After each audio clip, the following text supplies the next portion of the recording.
Hi, my name is Bhadri, Purnima, Durgapu. I'm studying an MSc Computing. Like I stand for the elections in voice leader employability. I elected this post because of so many students are struggling for the core jobs. I want to bring them and I want to create a path to them. Hello, so my name is Manav Madlaniv and I am studying a Bachelor of Science in Psychology. I am a second year undergraduate student, and in terms of the DSU elections, I am running as a candidate for the Student Voice Leader Inclusion and Wellbeing role. The reason, in a short sentence, why I want to run for this role is because I want to improve inclusion and well-being for every one of you out there. I want to empower you guys. I want to amplify student voices. I want to enhance inclusivity, and essentially, I want to just improve mental health and inclusion for everyone out there. Hi, my name is Twigs, Smalley, and I'm going for the Student Voice Leader Communities role. Essentially, I've been seeing the struggles of sports clubs and societies with communication and applications, and I want to fix that. Cool, so the first statement that I want to ask you guys today is more focus should be placed on supporting commuter students in student life activities. Just let us know, do you agree, disagree? You can use your cards and shows.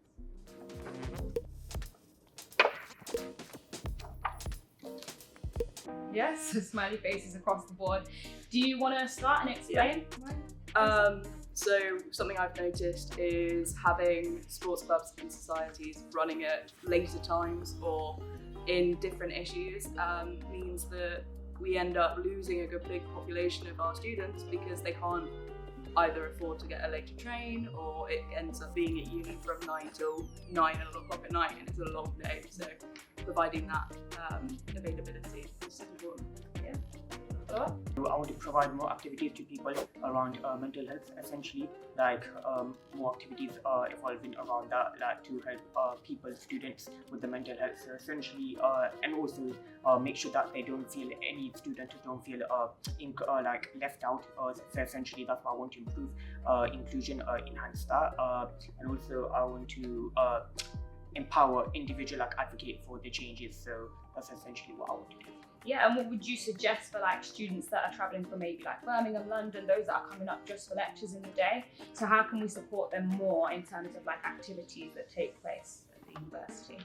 So in terms of that, I would provide them, like essentially with, I would refer them, I would try to help them to the best of my ability with that, but then if not, I would redirect them to the relevant member of staff.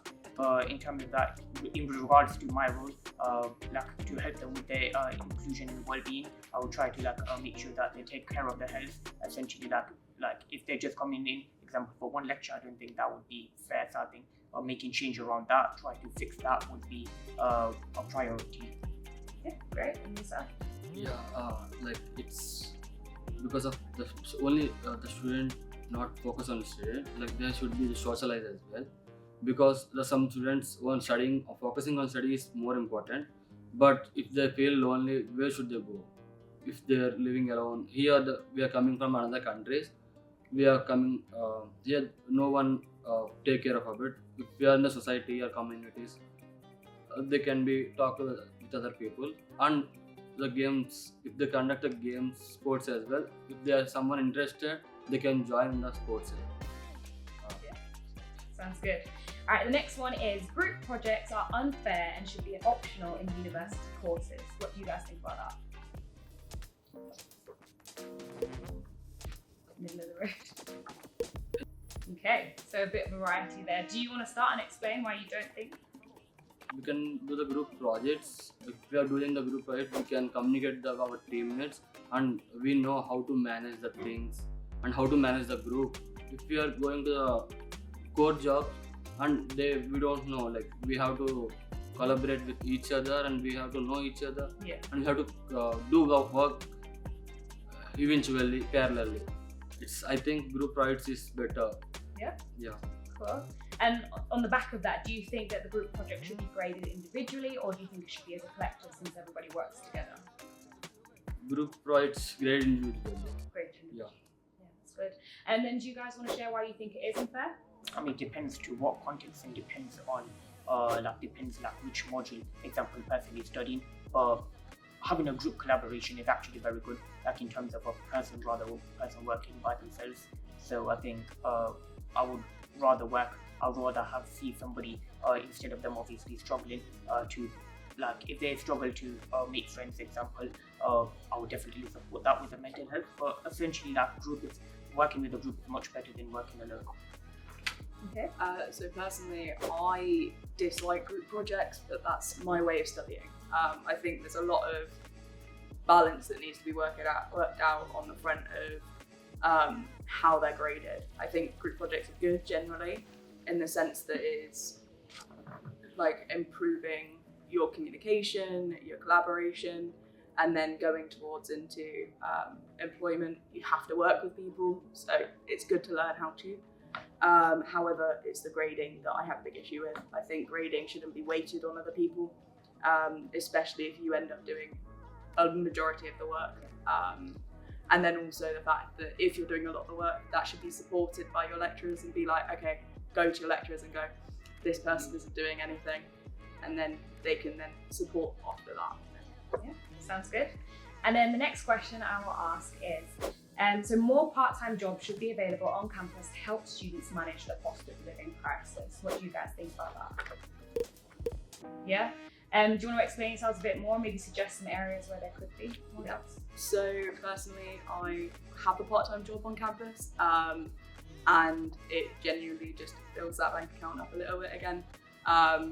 A lot of it comes down to where people need flexible timings, and part-time jobs off of campus aren't really flexible. On campus, if we can get more like in research labs, if they need assistance, like just generally every department will want an assistant. They're ideal. So opening more departments up for more assistants would be ideal. Yeah, that's great. Having more jobs available is a big yes for me, because I really think that students, there are less opportunities right now. Example on, cause I've had a number of jobs in the past, and I've got doing one currently, like a part-time one. But the thing is, right now, even if a person does get a part-time job, it can improve everything for them. I mean, they can become independent, they can have like a stable income, so it can improve their well-being, their mental health. So I think essentially, once you have that, a lot of things can open up from there itself. So I think right now, and obviously given the fact of the cost of living crisis, I think that part-time jobs, they need to promote and have more students, more part-time jobs available. So that's something I would also love to contribute. If I do get elected, I would love to promote that and try to get as many opportunities. Yeah, more campus part-time jobs. I think it's better. The students get feel free to come, and here they can listen the classes, and after the classes, if they have the job here, they can easily start that job here. If the part-time job is outside of the campus, they need to go home again, and it's not flexible timings out of the campus. But in campus, we can submit our timetable to the team who are the hiring. They can allocate the timings based on the schedule. It's better to part-time on campus. Yeah. Part-time jobs in campus. Well, thanks so much for coming to today's interviews, and I wish you all the best with the rest of the election time.